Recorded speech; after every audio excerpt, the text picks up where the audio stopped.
My name is Amelia Stewart. I'm 30.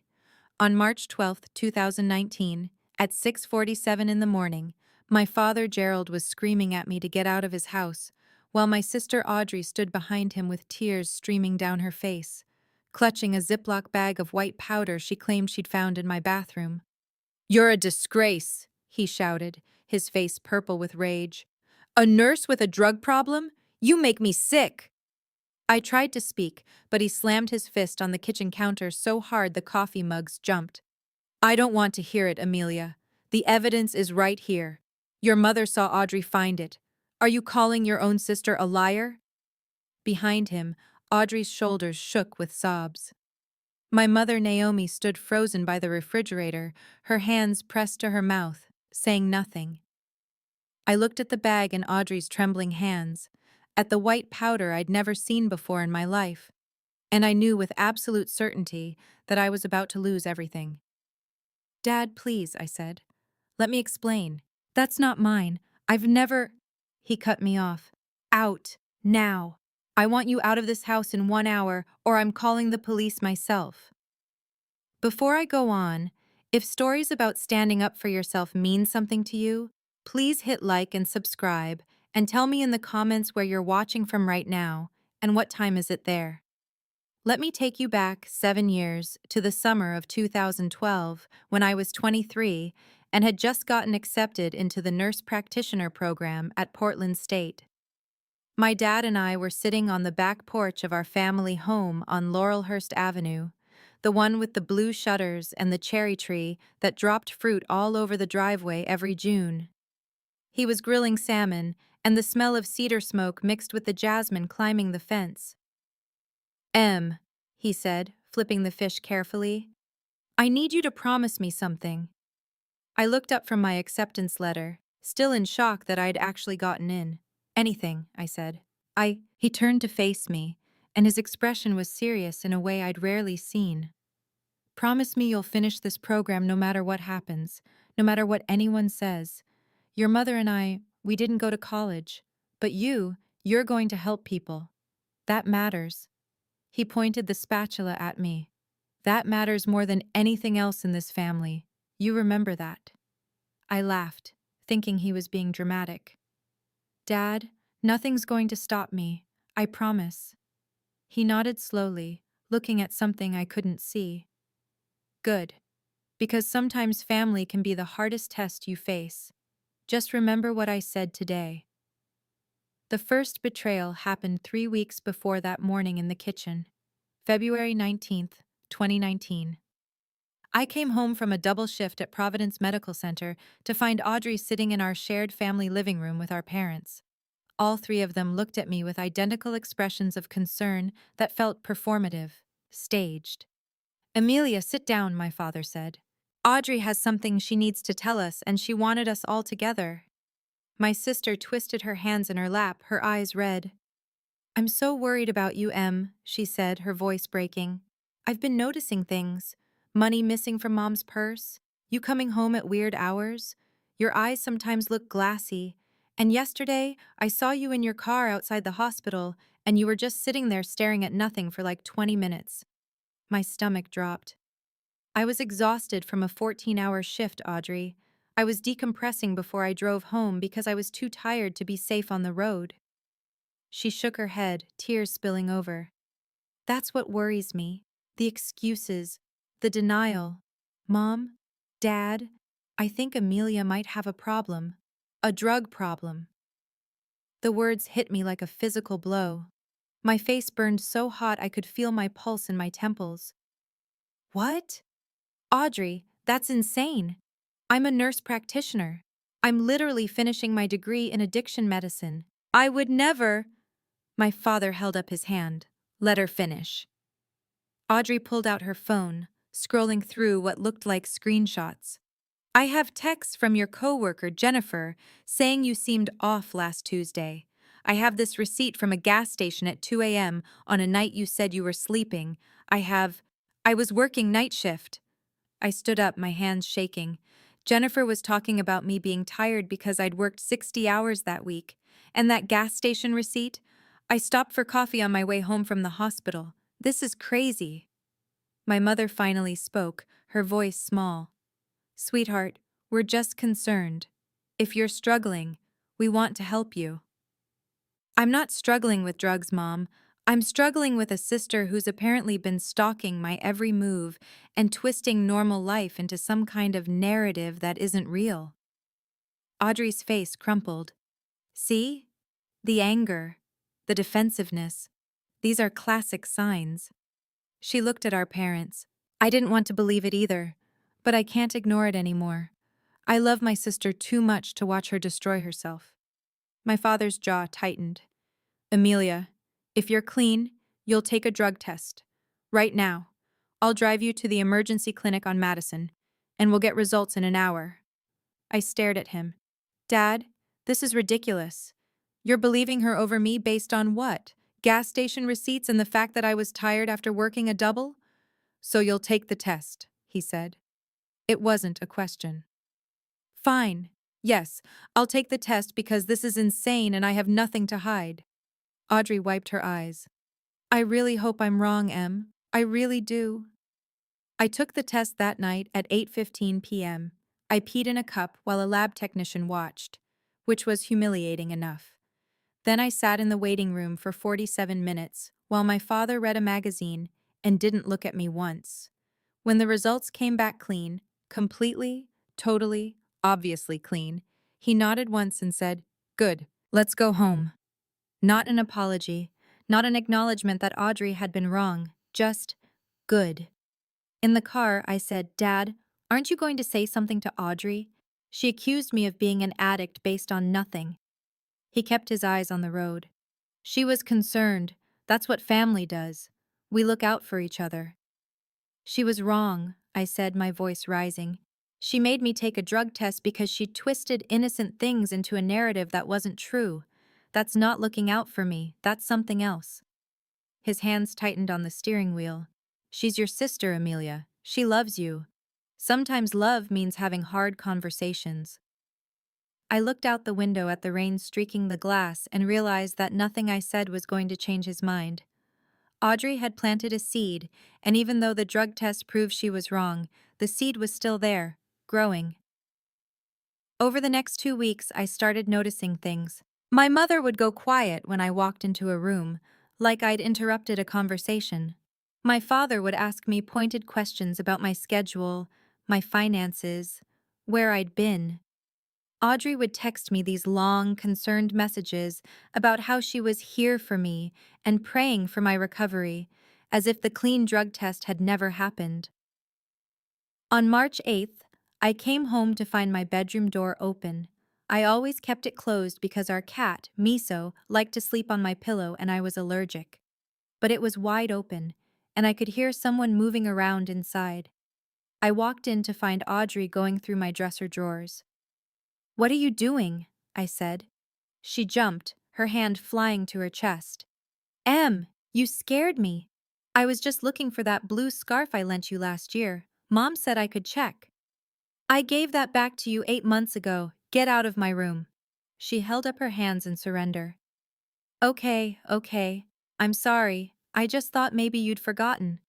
She walked past me, but as she did, I saw her slip something into her pocket, something small and clear, a plastic bag. I grabbed her wrist. What is that? Nothing, she said, trying to pull away. Let go. I tightened my grip and pulled the bag from her pocket. It was empty, but it had white residue in one corner.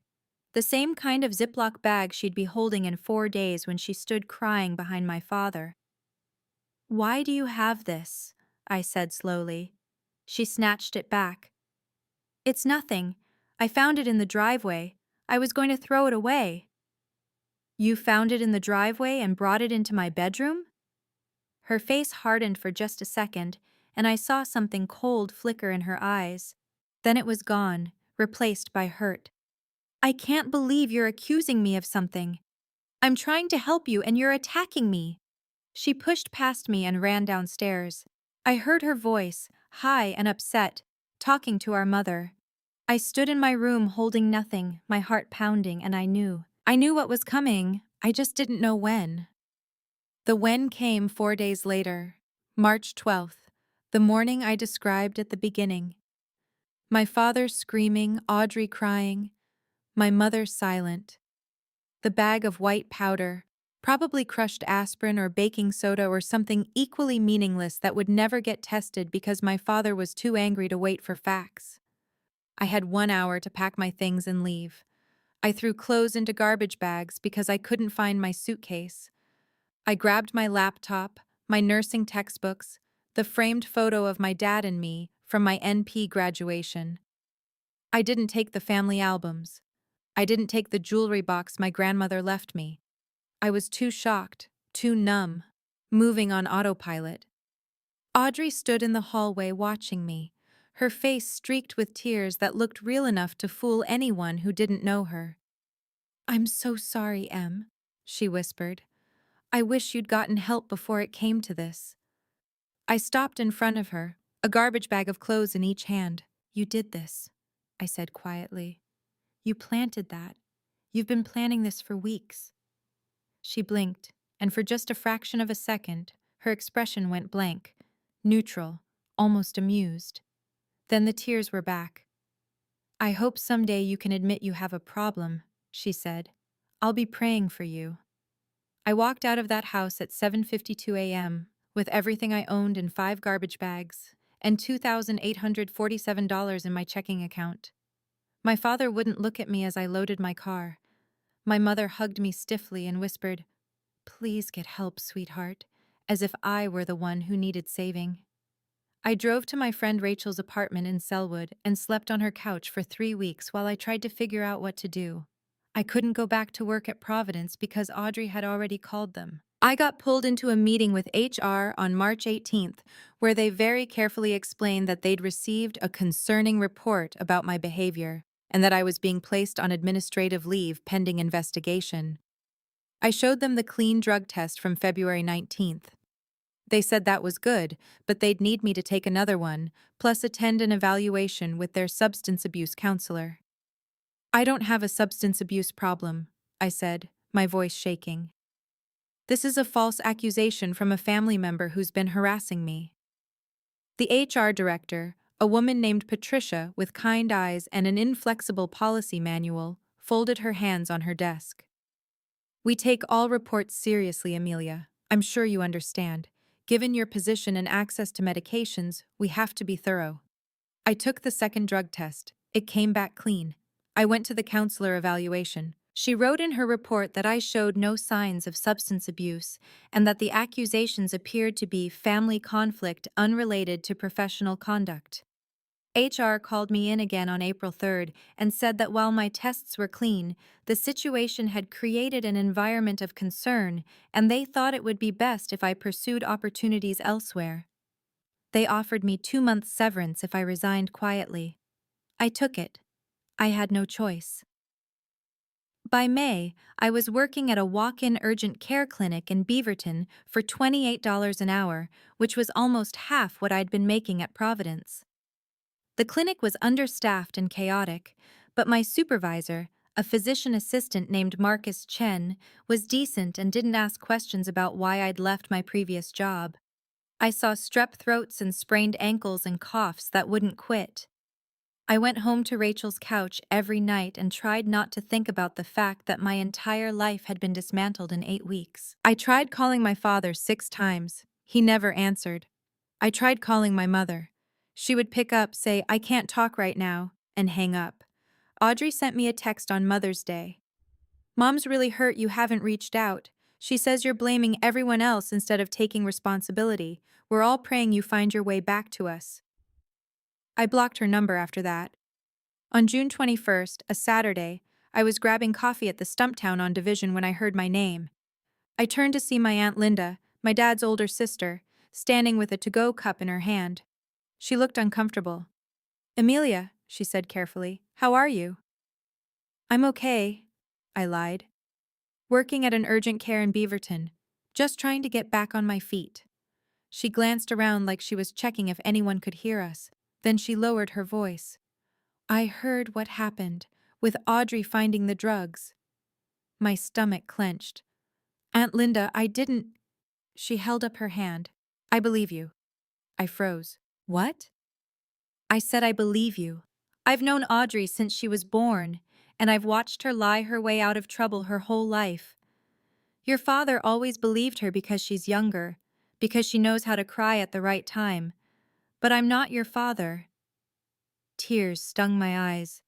I blinked them back hard. Then why didn't you say something? Why didn't you tell him? Linda's expression was pained. I tried. I called him the day after he kicked you out. He told me to stay out of his business, that he knew his own daughters, and he didn't need me poisoning his mind against Audrey. We didn't speak for 2 weeks after that. He's stubborn, Em. You know that. So that's it? Everyone just believes her, and I lose everything? She reached out and squeezed my arm. Not everyone, and not forever. The truth has a way of coming out. You just have to outlast the lie. She paused. Also, I don't know if this matters, but your dad looked terrible the last time I saw him. At the grocery store 2 weeks ago, like he hadn't slept. He asked about you. What did you tell him? I said I didn't know where you were, which was true at the time, but he looked like he wanted to ask more and couldn't figure out how. She squeezed my arm again. Hang in there, sweetheart. Keep your head down and do your work. That's all you can do. I followed her advice. I worked at the urgent care. I saved every dollar I could. I stopped trying to contact my parents. In August, I moved into a studio apartment in Gresham for $950 a month. It was small and the carpet was stained, but it was mine and I wasn't on anyone's couch. I bought a used futon and a coffee maker and told myself this was enough. At the urgent care, I started noticing how many homeless veterans came through. Men and women who'd served their country and now lived in tents under the Burnside Bridge, coming in with infections and frostbite and injuries they'd been ignoring for months. Most of them had no insurance. Marcus and I would treat them anyway and mark it down as charity care, but there was only so much we could do in a walk-in clinic. On September 14th, a man named Joel came in with an infected wound on his leg that had been festering for 3 weeks. He was 52, a Marine Corps veteran who'd done 2 tours in Iraq. Why didn't you come in sooner? I asked as I cleaned the wound. He shrugged.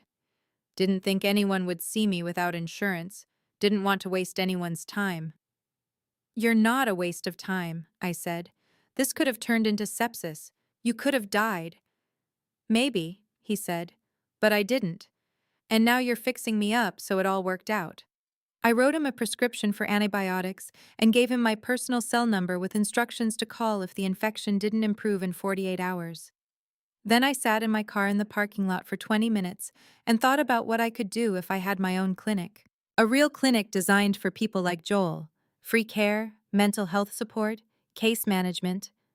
I still had my NP license. I had the training.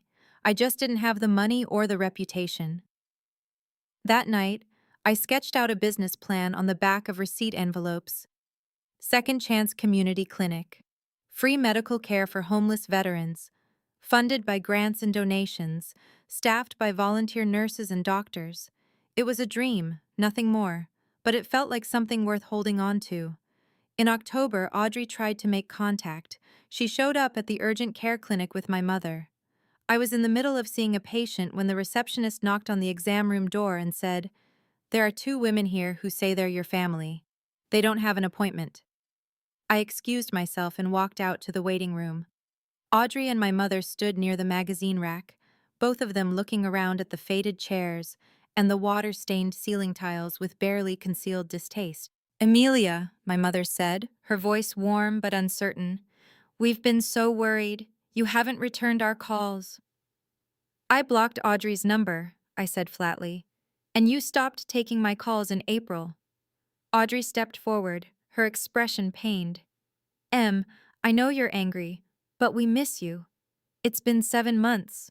Don't you think it's time to let go of this grudge and come home?" I looked at her, at the practiced concern on her face, at the way she angled her body so the receptionist could see her profile. She was performing. "I don't have a grudge," I said quietly.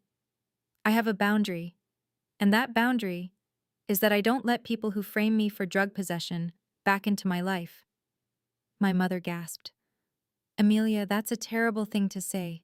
Your sister was trying to help you. She planted drugs in my room. She got me fired. She turned Dad against me. And now she's here pretending to miss me. I looked at Audrey directly. What do you really want? Audrey's eyes filled with tears on cue. I want my sister back. I want you to stop working in this depressing place and come home where you belong.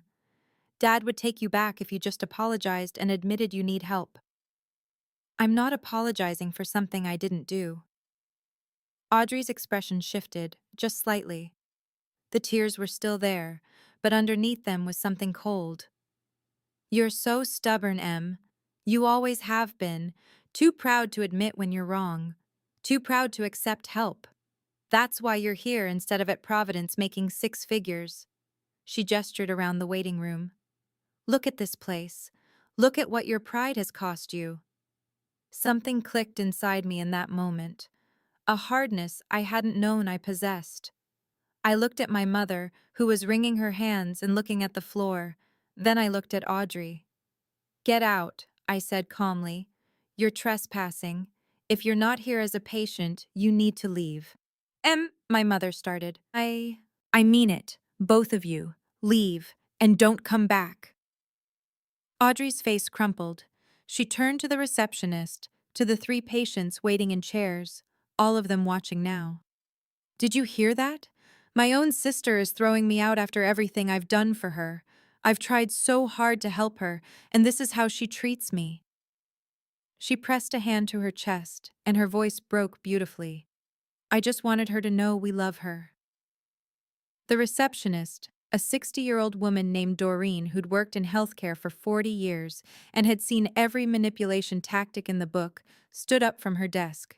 Ma'am, she asked you to leave. You need to go now, or I'm calling security. Audrey stared at her in shock, then at me. For a second, the mask slipped completely, and I saw pure fury in her eyes. Then it was back to tears. Come on, Mom, she said. She's not ready to heal yet. They left. I stood in the waiting room until my hands stopped shaking, then I went back to work. In November, I found the first clue. I was at Aunt Linda's house for Thanksgiving, the only family gathering I was invited to. She'd made a small meal for just the 2 of us and her husband Ron, and after dinner she pulled out a box of old photos to show me. I found these in your grandmother's things, she said. Thought you might want them. I flipped through pictures of my grandmother Florence, who died when I was 16. There was one of her and my dad from 1985, standing in front of the house on Laurelhurst Avenue. She had her arm around his shoulders, and they were both laughing. I turned the photo over. On the back, in my grandmother's handwriting, it said, Gerald and Florence, first day in the house, June 1985. This house belongs to the Stewart family forever. F. I stared at that sentence. This house belongs to the Stewart family forever. Aunt Linda, I said slowly. Who owns the house on Laurelhurst? She frowned. Your dad, I assume. Why? It just says the Stewart family, not just him. She shrugged. Well, your grandmother bought it originally. Then I think she put it in some kind of trust for all her kids when she died. But Gerald's lived there for 40 years, so everyone just thinks of it as his. A trust. I tucked the photo into my purse. Thanks for this, I said. I'll keep it safe. That night, I couldn't sleep. I kept thinking about that sentence. This house belongs to the Stewart family forever. The next morning, I drove to the Multnomah County Records Office and paid $15 to pull the property deed for the house on Laurelhurst Avenue. The house was titled in the name of the Florence Stewart Family Trust, 1985. The trustees were listed as Gerald Stewart, Linda Stewart Morrison, and Florence Stewart, deceased. According to the terms I could see in the public record, the house could not be sold or transferred without unanimous consent of all living trustees. Gerald couldn't sell it without Linda's signature, and more importantly, He couldn't kick anyone out of it without following the trust's terms, which required 90 days written notice and documented cause. He'd given me 1 hour. I sat in my car in the records office parking lot and read that document 3 times. My father had kicked me out of a house he didn't fully own, using a process that wasn't legal under the trust terms. If I'd known this in March, I could have fought it. But I hadn't known. Nobody had told me. I called Aunt Linda. "Did you know about the trust?" I asked. "Did you know Dad couldn't legally kick me out without your permission?" There was a long pause. "Yes," she said finally. "I knew." "Why didn't you tell me?" "Because your father would have been furious. He would have cut me out of his life completely. And I was trying to keep one foot in the door so I could watch what Audrey was doing and keep you informed." She paused. "I'm sorry, Em. I should have told you. I was a coward." I closed my eyes. "It's okay. But I need you to do something for me now. I need you to not sign anything he asks you to sign related to that house. Can you do that?" "Absolutely," she said. "He already asked me last month about signing something to streamline the estate planning. I said I needed to think about it.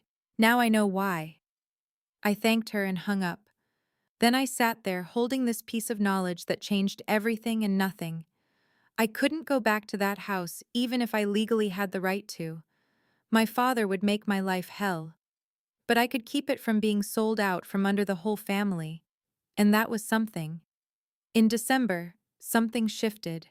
I got a letter in the mail addressed to me at my apartment in Gresham. The return address was a law office downtown. Patterson and Yang, attorneys at law. I opened it with shaking hands. The letter was from an attorney named Michael Yang. It said, "Dear Ms. Stewart, I am writing to inform you that your father, Gerald Stewart, has requested my assistance in dissolving the Florence Stewart Family Trust and transferring sole ownership of the property at Laurelhurst Avenue to himself. As this requires the consent of all trustees, I am obligated to inform you that your Aunt Linda Stewart Morrison has declined to consent to this dissolution. Your father has asked me to contact you to request your cooperation in facilitating this transfer. Please contact my office at your earliest convenience to discuss. Sincerely, Michael Yang." I read it twice. My father wanted to dissolve the trust, which meant he wanted full control of the house, which meant he was planning to do something with it that required Linda's and my consent. I called the number on the letterhead. Michael Yang's assistant answered and put me through immediately. "Ms. Stewart," he said. His voice was professional, neutral. "Thank you for calling. I assume you received my letter?" "I did. Can you tell me why my father wants to dissolve the trust?" "I'm not at liberty to discuss his specific plans, but I can tell you that he's expressed a desire to simplify his estate and remove the complications of shared ownership." "Simplify," I repeated. "Does that mean sell?" Again, I can't speak to his intentions. But if you're willing to consent to the dissolution, we can move forward. If not, the trust remains in place, and the property cannot be transferred." "I'm not consenting," I said. "Not without knowing what he's planning, and not without talking to him directly." There was a pause. "Ms. Stewart, I should inform you that your father has indicated he's not interested in direct communication with you at this time." "Then I guess we're at an impasse," I said, "because I'm not signing anything." Michael Yang sighed. "I understand. I'll inform your father of your position. If anything changes, please don't hesitate to reach out." I hung up and sat very still. My father wanted the house, badly enough to go through a lawyer, badly enough to try to force my hand. I called Aunt Linda again.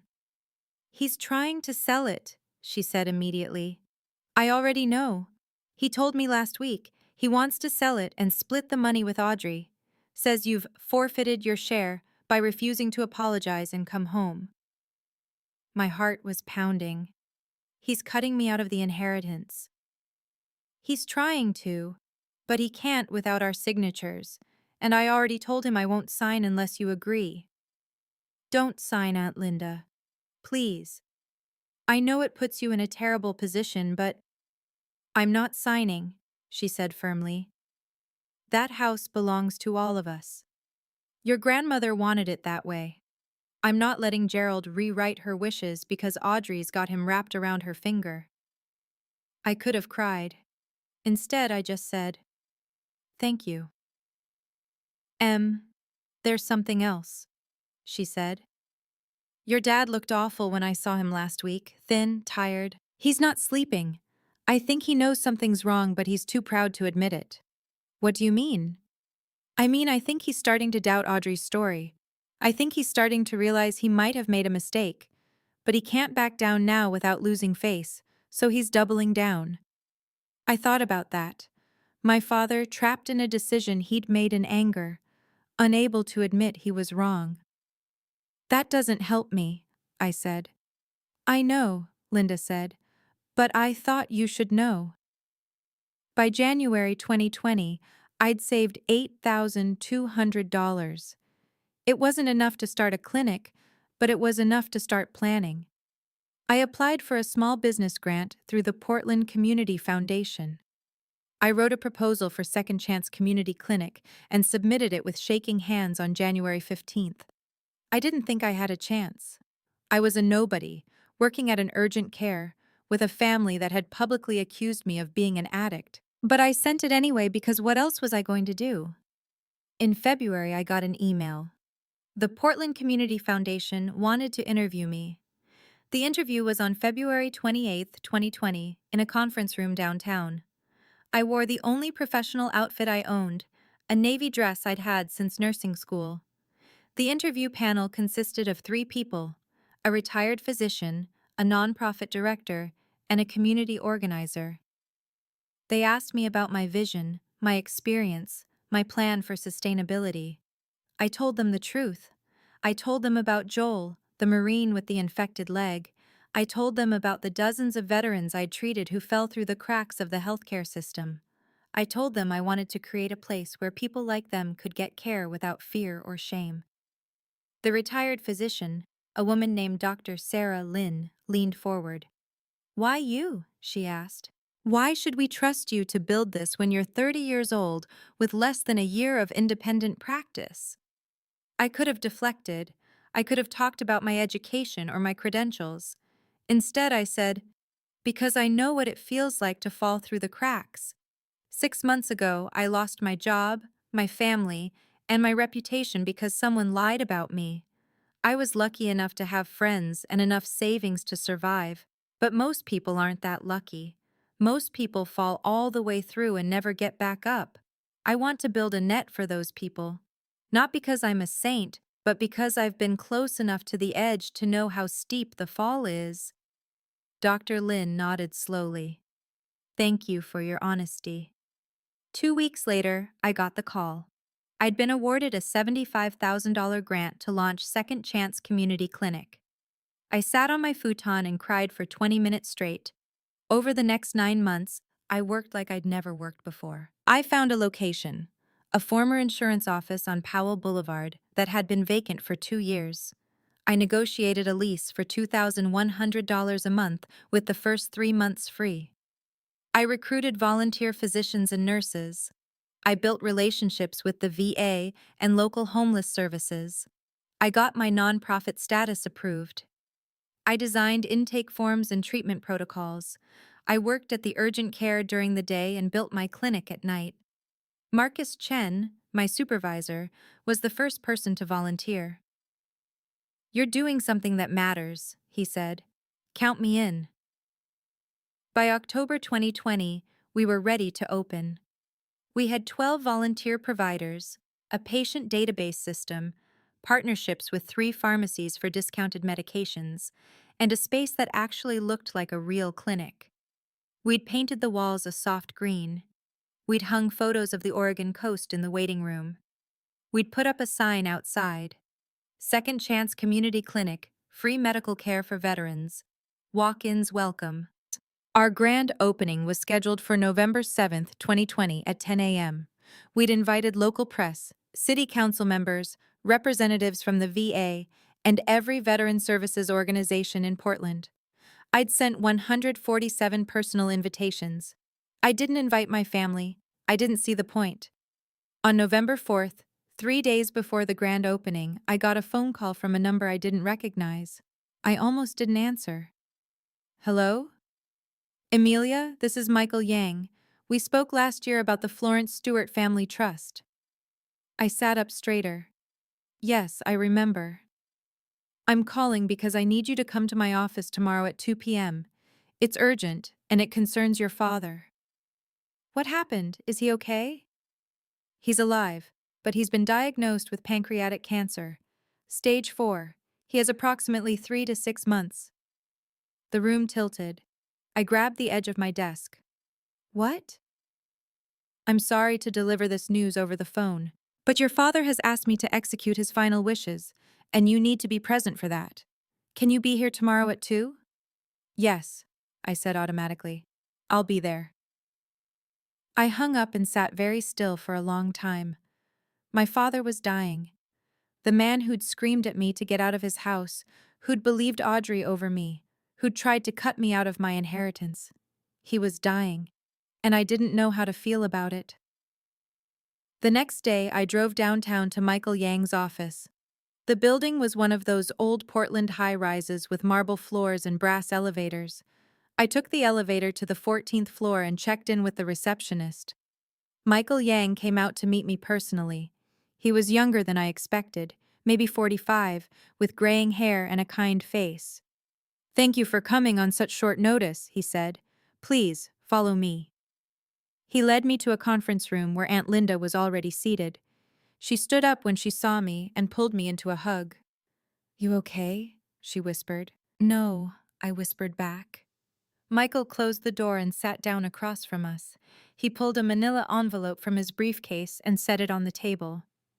"Your father came to see me 6 weeks ago," he said. "He was already very ill, though he hadn't told anyone yet. He asked me to hold this envelope until after his diagnosis became public, and then to deliver it to you in person." He slid the envelope across the table to me. On the front, in my father's handwriting, it said, "For Emilia. Open only in the presence of Michael Yang and Linda Morrison." My hands were shaking as I opened it. Inside was a letter, folded around a stack of documents. I unfolded the letter and started to read. It was dated October 3rd, 2020. "Dear Emilia, if you're reading this, then you know I'm dying, and Michael has finally given you what I should have given you 18 months ago. I need you to understand that I know. I've known since August 2019 that Audrey lied. I've known since I found the receipt from CVS, where she bought baking soda and sandwich bags 3 days before she found the drugs in your bathroom. I've known since I pulled the security footage from our home camera system and saw her going into your room while you were at work and coming out 6 minutes later. I've known since I hired a private investigator who confirmed you were exactly where you said you were every time Audrey claimed you weren't. I've known, and I said nothing. Do you remember that day on the back porch in 2012, when I told you to finish your NP program no matter what anyone said? I meant it, but I failed you. I let my pride and my fear and my stubborn refusal to admit I'd been wrong keep me from protecting you. I let you lose your job, your home, your reputation because I couldn't face the fact that I'd raised a daughter who would do something so cruel to her own sister. I'm sorry. I know that's not enough, but it's all I have. Inside this envelope, you'll find the original CVS receipt from March 9th, 2019, showing Audrey's purchase. Security camera footage from our house, saved to USB drive. The private investigator's full report documenting your alibi for every accusation Audrey made. A notarized statement from me admitting I knew the truth and explaining why I didn't come forward. Letters of recommendation from 3 physicians at Providence Medical Center who've agreed to testify that you were wrongfully terminated. A cashier's check for $43,000, which is your share of the house sale that I promised Audrey I'd split with her. I'm not selling the house after all, but you deserve this money for what I put you through. You are not what Audrey said you were. You are exactly who I raised you to be. Strong, honest, and too stubborn to give up, even when the people who should love you are tearing you down. I heard about your clinic. I've been following your progress through Linda. I'm proud of you. I should have said that before. I should have said it every day. All my love, even when I was too proud to show it. Dad. I read the letter 3 times. Tears were running down my face, but I didn't wipe them away. I just kept reading. This house belongs to the Stewart family, forever. My grandmother's words. My father's words now. All my love, even when I was too proud to show it. Aunt Linda reached over and squeezed my hand. He wanted you to have this before he died, she said. He was too ashamed to give it to you himself, but he wanted you to know. I looked at Michael Yang. Is he at home? He's at Providence, Michael said gently. Hospice care. He's been there for 2 weeks.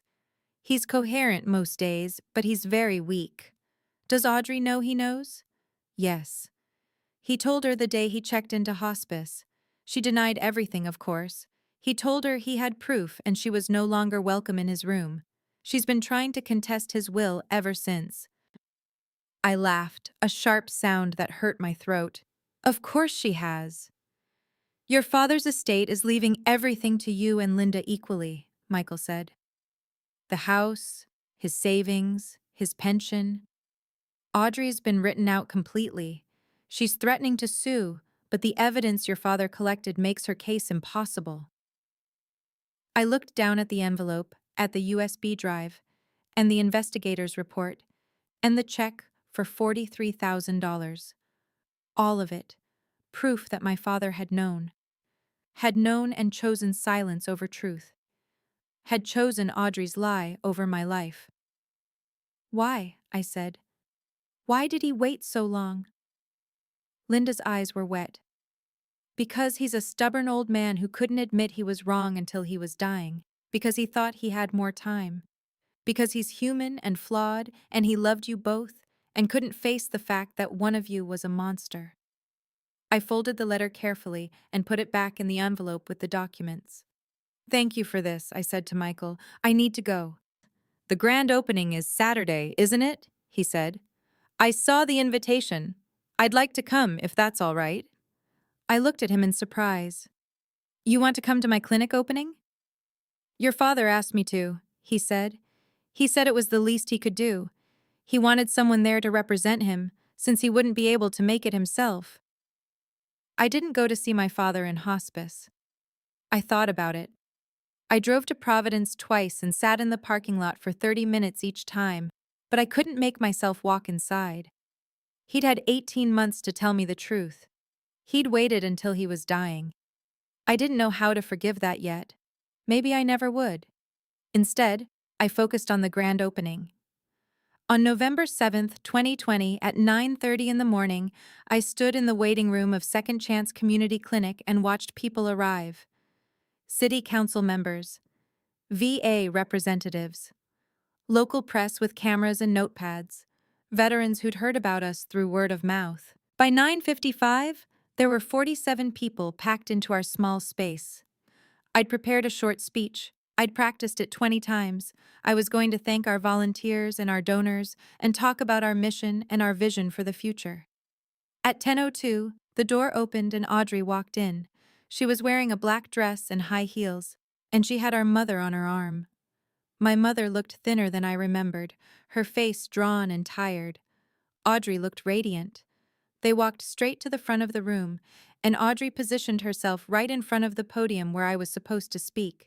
She looked at me with an expression of pure grief. Emilia, she said, loud enough for everyone to hear, I know you're still angry with me, but I couldn't stay away. Not today. Not when you're doing something so important. The room went quiet. I could feel 47 pairs of eyes on me. Audrey, I said carefully, this is a private event. You weren't invited. She pressed a hand to her chest, and her eyes filled with tears. I know I wasn't. I know you've shut me out of your life. But I'm still your sister, and I'm still proud of you, even if you can't see that yet. She turned to address the crowd. My sister has struggled so much over the past 2 years, with addiction, with family conflict, with finding her way. And despite all of that, she's built this beautiful clinic to help others. I think that shows real growth and healing, don't you? My mother nodded, dabbing at her eyes with a tissue. I felt my face burning. She was doing it again, spinning her narrative in front of witnesses, making herself the concerned sister and me the struggling addict who'd finally found redemption. Audrey, I said, my voice level, you need to leave. Now. Please, my mother said. Can't we just have this one day together as a family? Your father is dying. Don't you think he'd want— My father knows, I said. The room went completely silent. Audrey's expression flickered. Knows what? He knows you lied. He knows you planted the drugs. He's known since August 2019. I reached into my bag and pulled out the envelope Michael Yang had given me. He hired a private investigator. He pulled security footage from the house.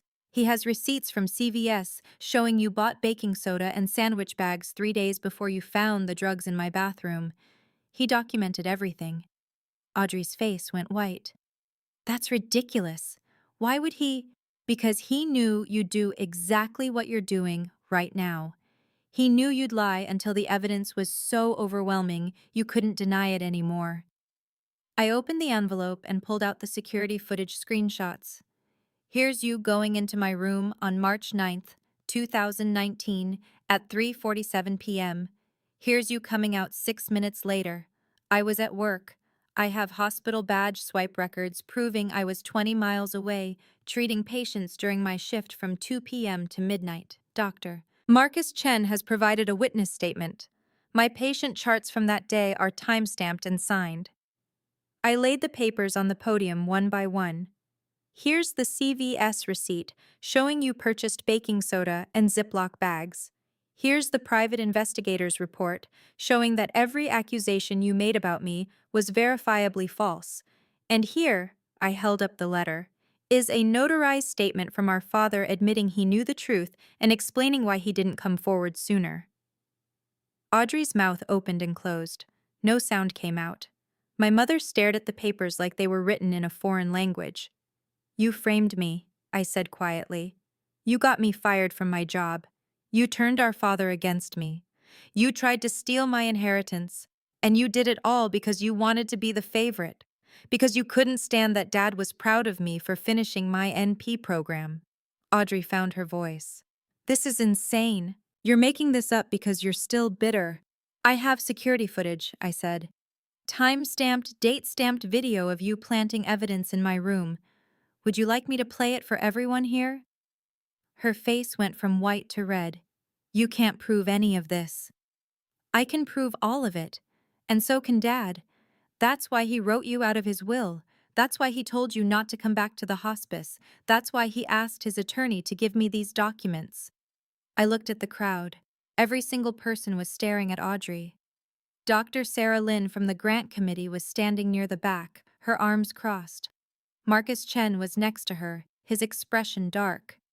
Michael Yang had arrived at some point and was standing by the door, holding a briefcase. My father is dying, I said, addressing the room now. And before he dies, he wanted to make sure the truth came out. So here it is. My sister fabricated a drug problem to destroy my reputation and steal my inheritance. Our father believed her for 18 months. And in that time, I lost my job, my home, and my family. But I didn't lose myself. I used every dollar I had left to survive. I worked at an urgent care for half my previous salary. I applied for grants. I built this clinic from nothing because I believe people deserve second chances, even when the world has decided they don't. I looked directly at Audrey. I'm not bitter. I'm just done being silent while you rewrite history. Audrey's face crumpled, and she turned to the crowd with her hands out, pleading. She's lying. She's always been a liar. Our father is sick and confused, and she's taking advantage. Your father is lucid, Michael Yang said from the doorway. Everyone turned to look at him. He stepped forward, opening his briefcase. I'm Gerald Stewart's attorney. I was present when he dictated his statement 6 weeks ago. He was of sound mind, and he was very clear about what happened. Amelia is telling the truth. He pulled out a document. I have a copy of Mr. Stewart's notarized statement here. I can read it aloud if you'd like, or I can provide copies to anyone who requests them. Audrey stared at him, and for the first time, I saw real fear in her eyes. You're all turning against me, she whispered. This is insane. No one's turning against you, I said. You turned against yourself the moment you decided to frame me for drug possession instead of just being happy for me. My mother finally spoke. Audrey, is this true? Audrey whirled on her. Mom, no! You know me. You know I would never. Is it true? My mother repeated, her voice breaking. Audrey looked at her, at me, at the 47 witnesses staring at her in silence. Then she grabbed my mother's arm and pulled her toward the door. We're leaving, she said. These people are crazy. They pushed through the crowd and out onto the street. Through the window, I could see Audrey's face contorted with rage, her mouth moving fast as she spoke to our mother. My mother looked back once, her expression shattered, then let Audrey pull her away. The room was silent for a long moment. Then Dr. Sarah Lynn started clapping. Slowly, others joined her. Marcus Chen, Michael Yang, the VA representatives, the veterans who'd come for free care and stayed for the drama. I stood at the podium, my hands shaking, and I started to cry. I'm sorry, I said. This wasn't how I wanted today to go. I just wanted to open a clinic and help people. You did help people, Dr. Lin said. You helped yourself. That takes courage.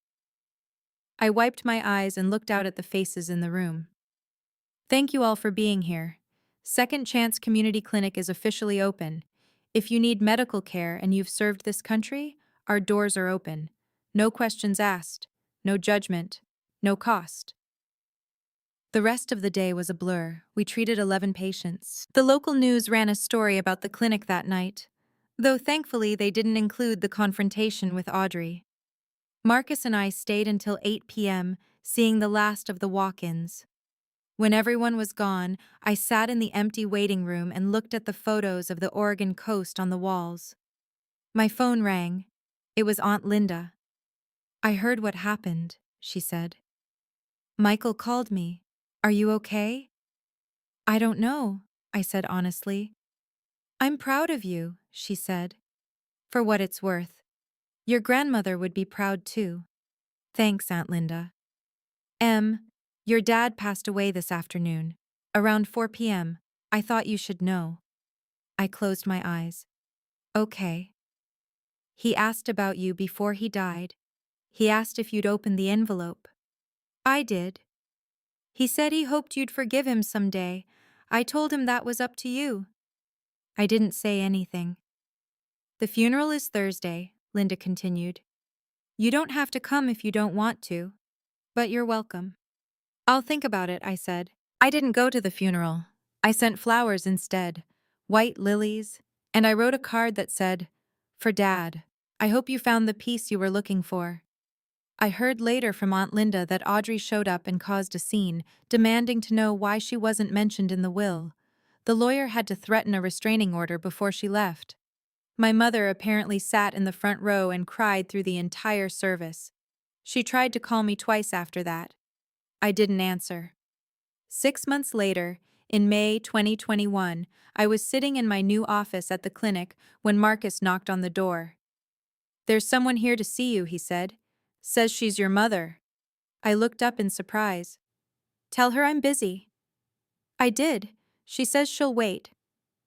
I sighed and followed him out to the waiting room. My mother was sitting in one of the chairs, her purse on her lap, looking small and nervous. She stood up when she saw me. Amelia, she said, I know you don't want to talk to me, but I need you to hear me say this. I'm sorry. I'm sorry I didn't protect you. I'm sorry I believed Audrey. I'm sorry I stayed silent when I should have fought for you. I crossed my arms. Okay. I left her, my mother continued. I moved out 3 months ago. I'm living with a friend in Beaverton. I haven't spoken to Audrey since the funeral. I should have done it sooner. I should have done it the day your father kicked you out. But I was scared. I've been scared my whole life. She took a shaky breath. I don't expect you to forgive me. I just wanted you to know that I see what she did now. I see what I let happen. And I'm trying to do better. I looked at her, this woman who'd raised me and then abandoned me when I needed her most. I appreciate you telling me that, I said. But I'm not ready to have you in my life yet. Maybe someday. Not today. She nodded, tears streaming down her face. I understand. I just wanted you to know I'm proud of you. This clinic, what you've built, it's extraordinary. Thank you, I said. She left. I went back to my office and sat down. Marcus poked his head in. You okay? Yeah, I said. I will be. 1 year after the grand opening, Second Chance Community Clinic had treated 412 veterans. We'd expanded to a second location. We'd hired 2 full-time staff members and had 23 volunteer providers. We'd been featured in Oregon Health News and the Portland Tribune.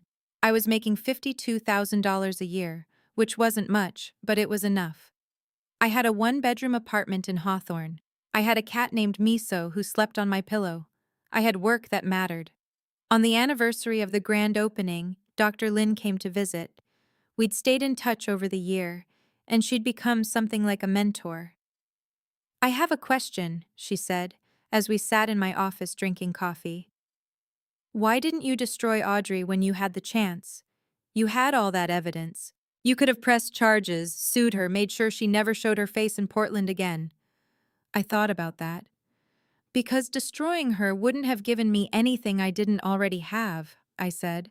I didn't want revenge, I just wanted the truth, and once the truth was out, the rest didn't matter. That's very evolved of you, Dr. Lin said. Or very tired, I laughed. Maybe both, she smiled.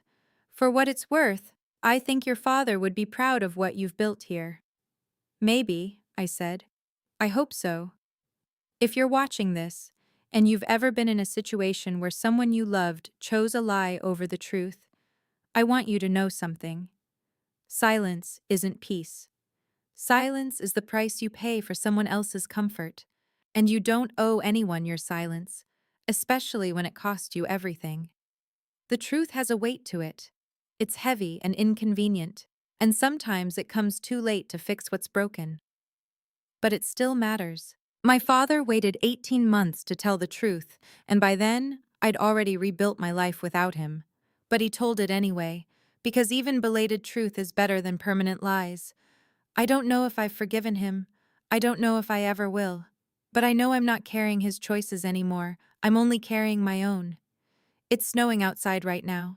The same kind of snow that was falling the night I left my father's house with everything I owned in garbage bags. But now I'm watching it from the warm side of the glass, from an office in a clinic I built with my own hands. And that's enough. If you've ever had to choose between staying silent to keep the peace or speaking up to save yourself, type, I chose truth in the comments. Or if you're still finding your voice, type, I'm learning. Both are brave. Both matter. If this story meant something to you, check the description for more stories just like this one. Thank you for being here.